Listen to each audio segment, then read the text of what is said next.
예수님의 비유 강의 8번째 시간입니다. 하나님 나라에 속한 사람이라는 제목으로 마태복음 13장 47절에서 50절의 말씀을 나눌 때 크신 하나님 나라의 은혜가 있기를 소원합니다. 자, 이제 3월이 되었습니다. 완전한 봄 날씨가 된 것 같습니다. 날씨가 따뜻해지니 거리에 또 사람들의 옷차림도 가벼워지고 더 많은 사람들이 활발히 또 움직이는 것 같습니다.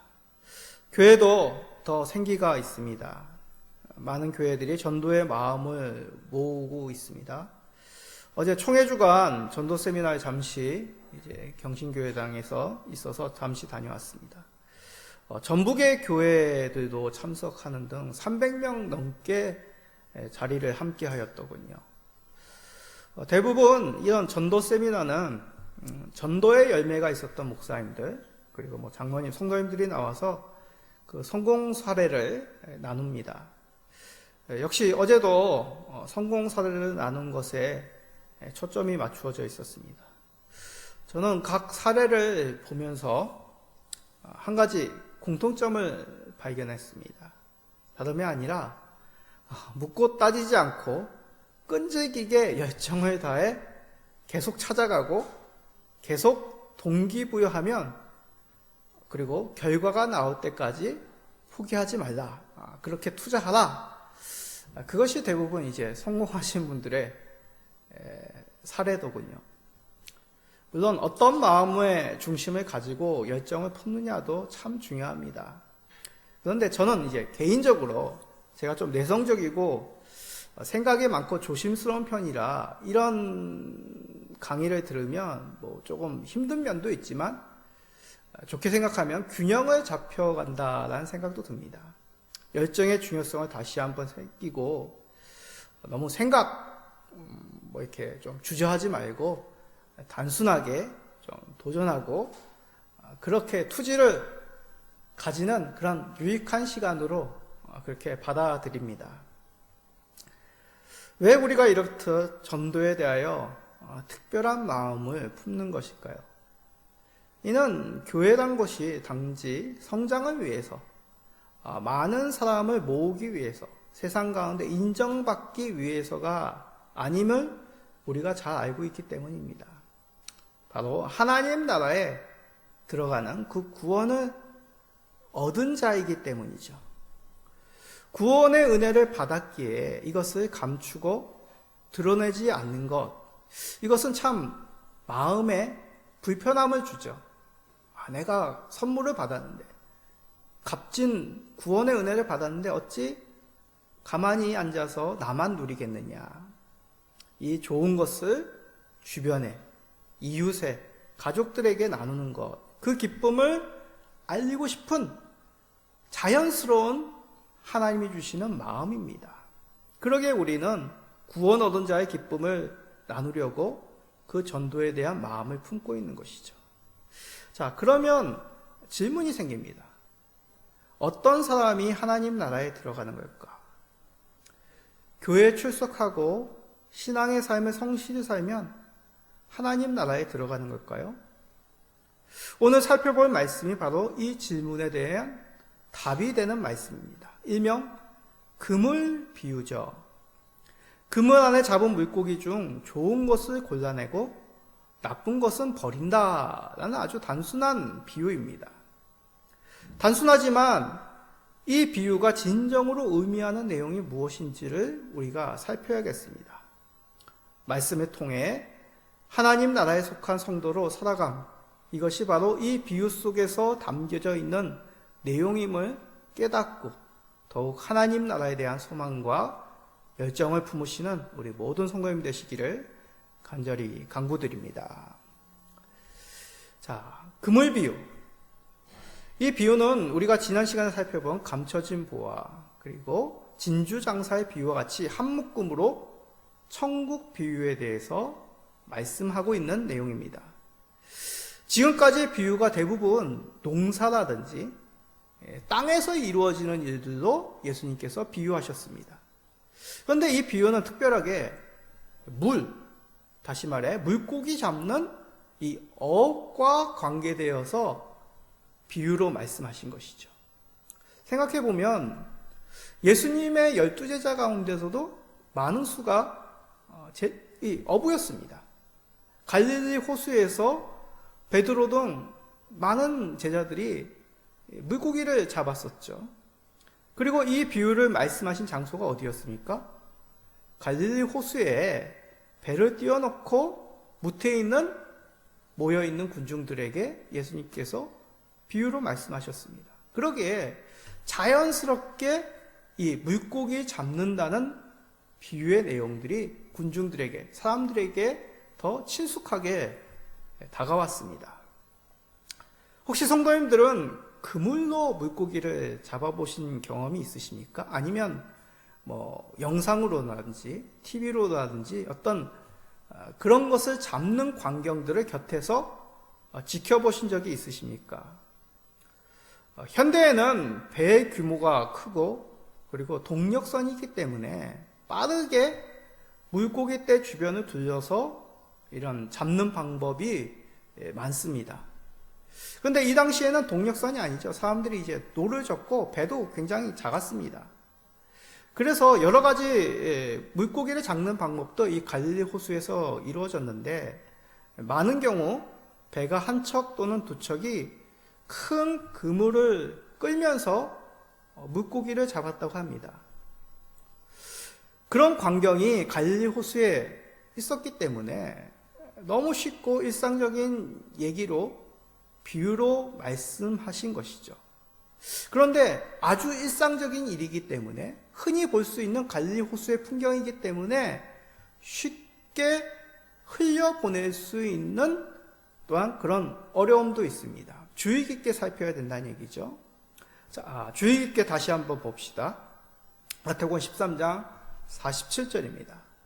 또 천국은 마치 바다에 치고 각종 물고기를 모는 그물과 같으니, 여기서는 그물을 치고 물고기를 몰아서 가두는 것 같이 보입니다. 그런 어업도 있습니다. 그물을 끌든지 그물을 고정시키고 배로 물고기를 모으든지 그건 중요한 것이 아닙니다. 중요한 것은 여기서 말씀과 같이 각종 물고기가 그물에 있다라는 것이 중요한 내용입니다. 이 당시에 갈릴리 호수에 있는 물고기 종류만 해도 25종이 넘었다고 합니다.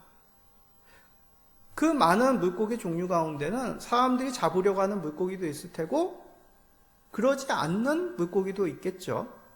그것이 다양하게 섞여가지고 그물에 잡히는, 그물로 물고기를 잡을 때는 필연적으로 그렇게 될 수밖에 없다는 것을 뜻합니다. 자, 며칠 전에 이에 딱 맞는 영상을 본 적이 있습니다. 서해안에 생기는 중국과의 분쟁을 다루는 그런 시사 프로였습니다. 우리나라 해양경찰이 단속하여 중국 어선을 납포하여서 불법적으로 행해지는 그 어업을 단속하는 내용이었습니다. 해양경찰이 어렵게 그 중국 어선에 올라가가지고 이제 멈춰서 그물을 살펴보니까 너무 그물 구멍이라고 하죠. 그물 코가 작은 겁니다. 그러니까 오만 해양 생물들이 그 그물에 다 잡히더군요. 어린 물고기에서부터 탈 수도 없는 거북이까지도 그 그물에 잡혀가지고 참 빠져나가지도 못하고 안타까웠습니다.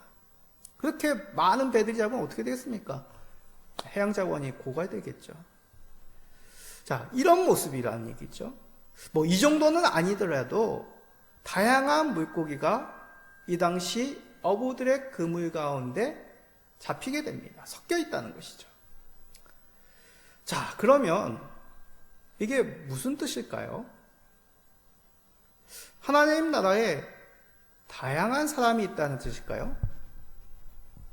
이 비유의 뜻은 하나님 나라는 마지막 구별하기 전까지 하나님 나라에 합당한 자와 그렇지 않은 자들이 섞여 있다라는 뜻입니다. 자, 이러한 비슷한 비유, 우리가 몇 주 전에 들었죠? 바로 알곡과 가라지의 비유입니다. 자, 다시 한번 봅시다. 마태복음 13장 27절. 집주인의 종들이 와서 말하되 주여 밭에 좋은 씨를 뿌리지 아니하였나이까? 그런데 가라지가 어디서 생겼나이까? 자, 기억나시죠? 알곡과 가라지의 비유. 그 가운데 주인의 종들이 뿌려놓은 좋은 씨도 있고, 그리고 독보리라고 하였죠. 여기서 얘기하는 가라지. 구별이 안 됩니다. 그런데 섞여 있습니다. 주인이 염려하여 알곡을 뽑을까 염려하여 마지막 추수 때까지 종들에게 뽑지 말라, 가라지 뽑지 말라 라는 그런 내용이었습니다. 그러나 그물의 물고기는 이 비유와 다른 점 무엇이겠습니까? 어떤 외부의 악영향으로 원수와 같이 어떤 누군가가 잡히지 말아야 될 물고기를 그물에 넣는 것이 아니죠. 물고기를 잡다 보니 자연스럽게 섞여서 그물에 들어와서 그물 안에 다양한 물고기가 있는 것입니다. 그것이 바로 그물질의 성격이고 그 결과가 여러 물고기가 함께 그물 안에 있다라는 것이 알곡과 가라지 비유와의 다른 점입니다. 여기서 우리는 하나님께서 그의 나라를 세우시는 원리 한 가지를 발견합니다. 정하신 때가 되기까지 여러 사람을 불러 모으십니다. 자, 이와 비슷한 비유, 혹시 성경 가운데 생각나시는 것이 있습니까? 바로 아들을 위하여 혼인잔치를 연 임금의 비유입니다. 임금이 종들에게 청한 사람들에게 혼인잔치, 아들이 혼인하니까 이 혼인잔치에 참여하라라고 초청했는데 오지 않습니다. 그래서 종들을 다시 보내서 참여하라고 종용하죠. 그런데도 초청받은 사람도 어떻게 합니까? 응답하지 않습니다. 유대인들에게는 있어서는 이것은 굉장히 모욕적인 일입니다. 당신 잔치에 참여할 이유가 없습니다. 나는 당신 잔치에 참여하고 싶지 않습니다. 그런 뜻입니다. 무시하는 것이죠. 오히려 초청받은 사람들은 종들을 잡아, 자신에게 온 종들을 잡아 모욕 주고 죽이기까지 합니다. 그러자 임금은 분노하여 군대를 보내어 이 살인한 자들을 진멸하고 동네까지 불사른다라고 하였습니다. 그리고 임금의 종들에게 이렇게 명령합니다. 우리 다 같이 한번 읽어봅시다. 마태복음 22장 9절입니다. 내 거리 길에 가서 사람을 만나는 대로 혼인잔치에 청하여 오라 한대. 자, 그러면 잔치에 어떤 일이 일어날까요? 이 잔치에 맞게 예복을 입은 사람도 있는가 하면 그렇지 않은 사람도 있게 됩니다.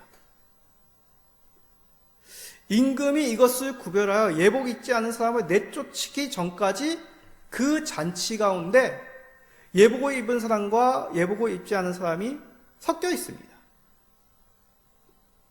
하나님 나라도 이러한 원리라는 것이죠.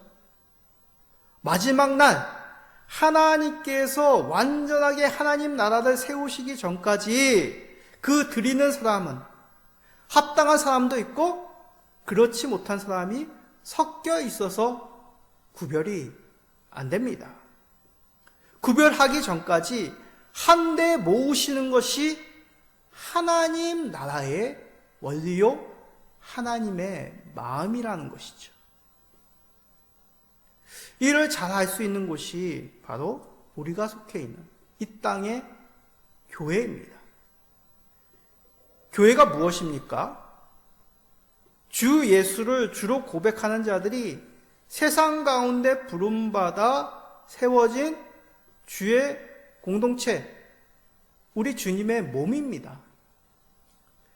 이 뜻은 이 땅의 모든 지상의 교회가 완전한 주의 공동체, 그런 의미를 말하는 것이 아닙니다. 정의죠. 교회란 예수 그리스도를 믿는 자들이 세상과 구별되어 함께 하나가 되는 예수님의 몸이 되는 것, 그것이 교회의 공동체, 교회의 의미입니다. 이것을 바라보며 완전한 주의 공동체를 꿈꾸며 주께서 오시기 그날까지 소망하며 그러한 교회가 되도록 나 자신이 그러한 예수 믿는 자로서 그리스도와 지체와 하나 되도록 현재 진행형으로 쉬지 않고 주를 닮아가는 것, 이것이 바로 지상교회, 우리들의 모습이죠. 현재 진행형입니다. 현재 진행형이란 아직 우리가 불완전하다. 우리의 믿음이 완전하지 못하여 우리의 삶이 하나님 나라에 합당한 영화로운 존재가 되지 못하여서 그리스도에 닮아가는 성화의 삶을 계속해 나가고 있다라는 것이 우리 지상교회의 모습이죠. 그러기에 우리는 섣부른 판단과 다 이루었다는 나태함에서 벗어날 수가 있는 것입니다. 지상교회의 부족함을 인정하고 주만을 구주로 고백하는 참 믿음 가운데 살기에 우리는 더욱 힘을 낼 수가 있는 것이죠. 우리가 참으로 하나님의 은혜 가운데 초청받아 감히 자격 없는 자가 하나님의 은혜로 말미암아 이 주의 공동체, 하나님 나라를 소망하며 그 하나님 나라가 도래하여서 하늘의 그 완전한 하나님 나라의 모델인 이 지상교회에 있음을 감사히 여기고 참 믿음 가운데 그리스도만을 참된 주로 고백하는 참 믿음 가운데 사시는 우리 모든 성도님 되시기를 간절히 기도드립니다. 자, 그런데 이 그물의 비유, 특별한 그 내용은 그 다음의 내용에 있습니다. 자, 물고기가 가득 찬 그물을 물가로 끌어내어 앉아서 좋은 것은 그릇에 담고 그렇지 않은 것은 내버린다라고 합니다. 그런 작업을 이 당시에는 자연스럽게 했습니다. 일명 물고기 선별 작업이죠. 잡으려고 하는 물고기와 그렇지 않은 물고기가 섞여 있으니 선별하는 겁니다. 자, 그 내용 마태복음 13장 48절입니다. 한번 이 말씀을 한번 우리 다 같이 읽어봅시다. 그물에 가득함에 물가로 끌어내고 앉아서 좋은 것은 그릇에 담고 못된 것은 내버리니냐. 자, 요즘이야 배가 커졌고 기술이 발달해서 배에서 이런 작업을 하더군요. 물고기를 선별합니다. 그래서 팔려고 잡으려고 하는 물고기는 빨리 분리해가지고 어창에 넣어서 얼음으로 꽁꽁 상하지 않게 하죠. 그러면 안 잡는 물고기는 어떻게 할까요? 그냥 바다에 살았던 죽었던 간에 다 이제 바다에다가 던지더군요. 요즘은 뭐 또 해양법이 아주 규제가 심히 있어가지고 뭐 극목이라든지 잡아서는 안 되는 물고기라든지 또 크기가 미달이 되면 잡으면 벌금이라고 합니다. 그래서 빨리빨리 분리해가지고 바다에 던지더군요. 근데 이 당시에는 앞에서 얘기했듯이 뭐 배가 작기도 하고 뭐 그런 어업에 관한 법이 뭐 그렇게 완전하지 않기 때문에 잡으려고 하는 물고기를 이 무태에 끌고 나와서 배에서 내려서 선별하는 겁니다. 근데 여기서 우리가 주의 깊게 보십시오. 그릇을 담는 좋은 물고기와 버릴 못된 물고기의 기준이 무엇인가입니다. 무엇이 기준일까요? 제가 말 가운데 벌써 답은 다 드렸습니다. 쉽게 생각해서 먹거나 팔 수 있는 물고기는 좋은 물고기, 먹지 못하고 팔지 못하는 그런 물고기는 나쁜 물고기로 버려야 되는 겁니다. 자, 그러면 또 다시 질문이 생기죠. 그럼 먹거나 팔 수 있는 물고기는 뭔가요? 이를 알면 자연스럽게 반대되는 것이 먹지 못하고 팔지 못하는 물고기가 되겠죠. 지금의 생각으로는 작으면 안 되니까 큰 물고기, 그리고 비싼 물고기, 그리고 살이 많은 물고기, 그런 물고기들이 좋은 물고기 아닌가요? 라고 생각하기 쉽습니다. 그런데 이들은 누구죠? 유대인들입니다. 유대인에게 있어서 좋은 물고기란 우리가 생각하는 좋은 물고기와는 다른 의미입니다. 율법에 먹어도 된다는 물고기가 좋은 물고기, 율법에 먹지 말라고 하는 물고기가 나쁜 물고기입니다. 자, 그 말씀이 어디 있을까요? 구약에 있죠. 레위기 11장 9절입니다. 물에 있는 모든 것 중에서 너희가 먹을 만한 것은 이것이니 강과 바다와 다른 물에 있는 모든 것 중에서 지느러미와 비늘 있는 것은 너희가 먹되. 반대는 뭐죠? 지느러미와 비늘이 없으면 먹지 말라고 합니다. 자, 유대인들에게 있어서 좋은 물고기는 어떤 물고기요? 지느러미와 비늘이 있는 물고기가 좋은 물고기입니다.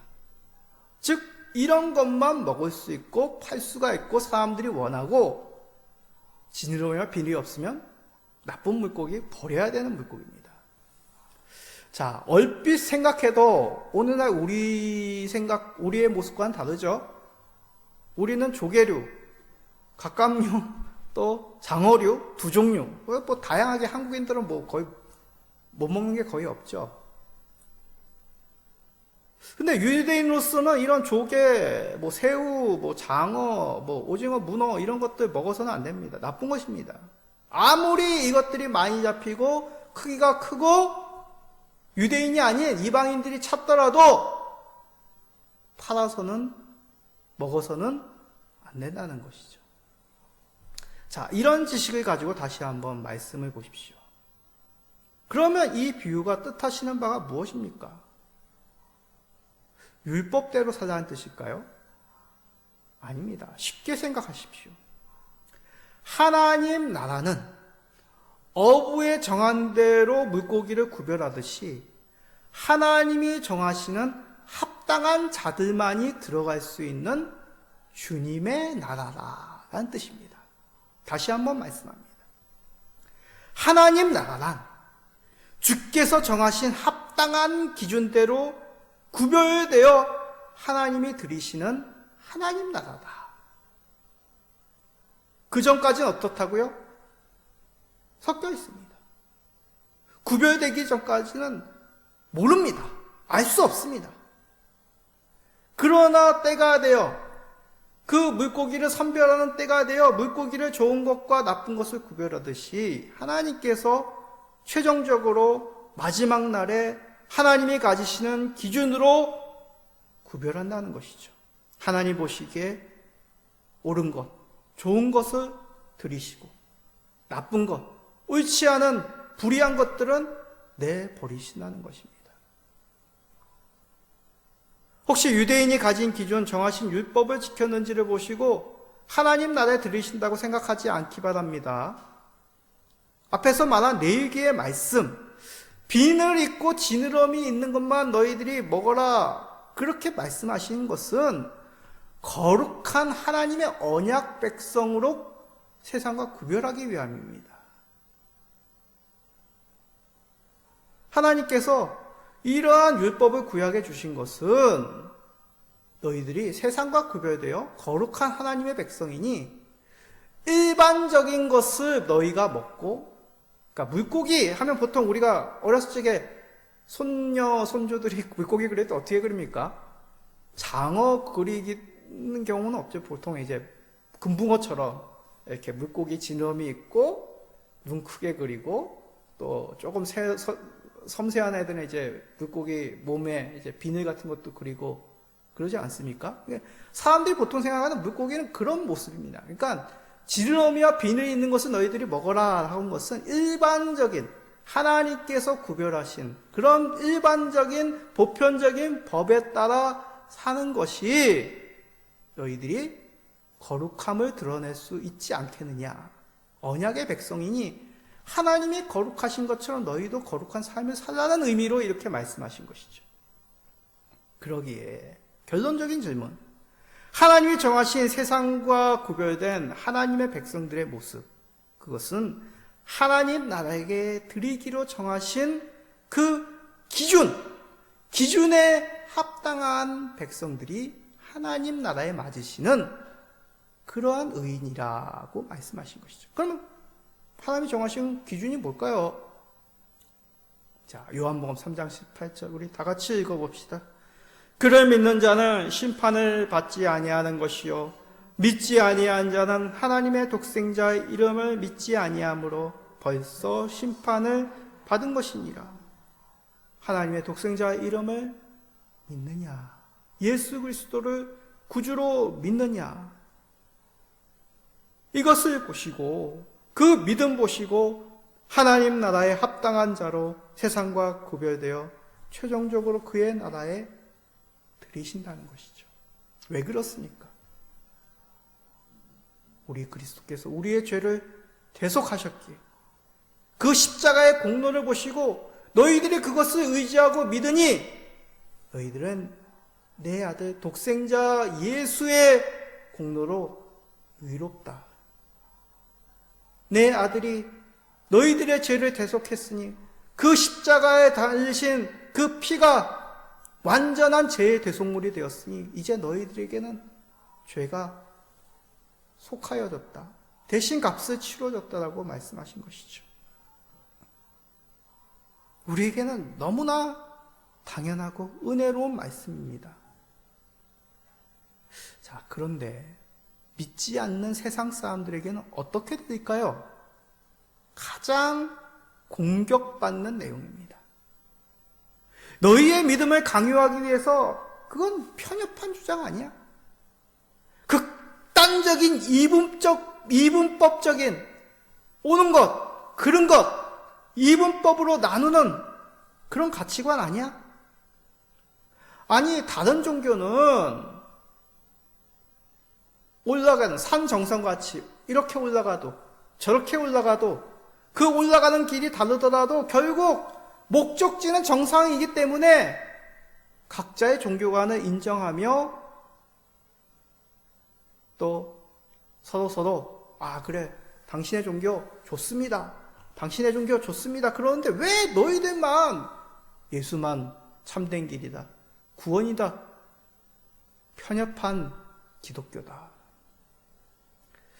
그래서 이런 세상의 목소리에 동화되는 자유주의 신학이란 것이 있습니다.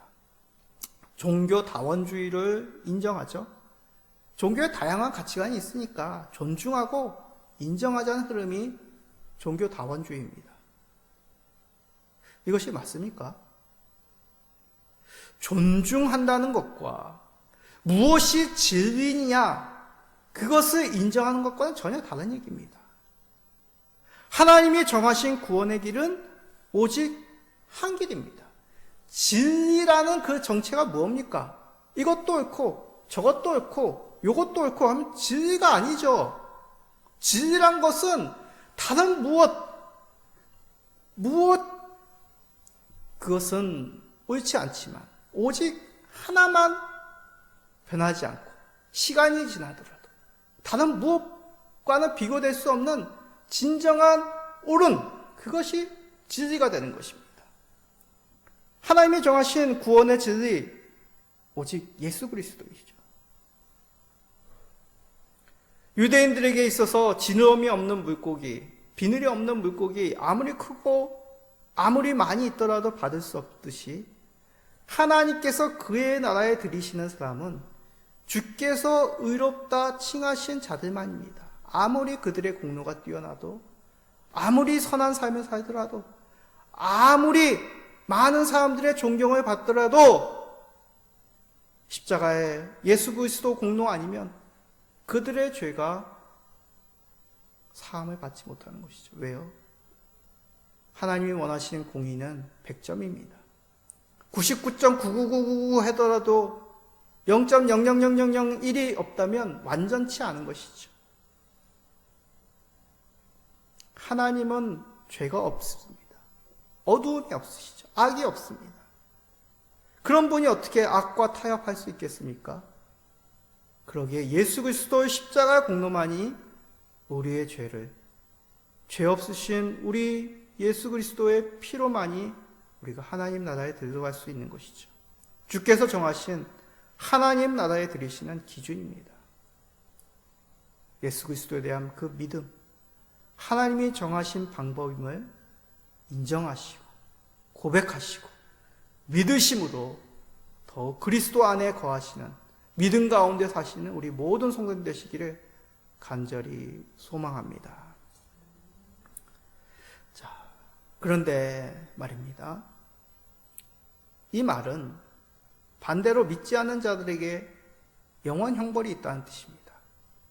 예수님의 비유는 이것을 숨기지 않고 있는 그대로 말씀하십니다. 마태복음 13장 49절 50절입니다. 세상 끝에도 이러하리라. 천사들이 와서 의인 중에서 악인을 갈라내어 풀무불에 던져 넣으리니 거기서 울며 이를 갈리라. 여기서 얘기하는 세상 끝은 마지막 심판의 날이죠. 의인과 악인을 구별하는 날. 의인들은 주님과 영원한 나라에 그동안 당했던 핍박의 눈물이 기쁨의 찬송으로 변하는 날입니다. 그러나 주 예수를 끝까지 주로 고백지 아니하고 믿는 자들 핍박하였던 세상은 후회의 날이고 영원 형벌을 받는 괴로움의 날입니다. 참 이러한 내용 오늘날 강단에서 잘 전하지 않습니다. 왜냐하면 사실이기 때문에 우리의 마음이 불편해지죠. 우리 주변의 불신의 가족, 불신의 자녀, 불신의 부모, 불신의 형제, 친구, 이웃, 직장 동료, 존경하는 분이라도, 우리보다 더 선한 삶을 사는 분이라도 결국은 주께서 청하신 그 기준에 합당치 않아 영원한 괴로움에 가두어질 수밖에 없는 그 사실을 알기 때문에 우리의 마음은 불편하죠. 이에 대해서 저를 지도했던 선배 목사님이 이런 말씀을 하셨습니다. 하나님의 심판이 있음을 잊었기에 교만하여 죄를 저지르고도 뻔뻔해지는 것입니다. 하나님의 불꽃 같은 눈으로 감찰하고 계심을 늘 생각하며 자신의 삶을 돌아보는 주의 백성이, 주의 종이 어찌 아무렇지 않게 죄를 범하겠습니까? 남의 시선이 없더라도 나태함과 음란함에서 돌이키려 떠날 수 있는 것, 그것은 바로 하나님의 심판이 있음을 잊지 않고 마음에 새기는 사람입니다. 저는 그 말에 참 마음에 울림이 있었습니다.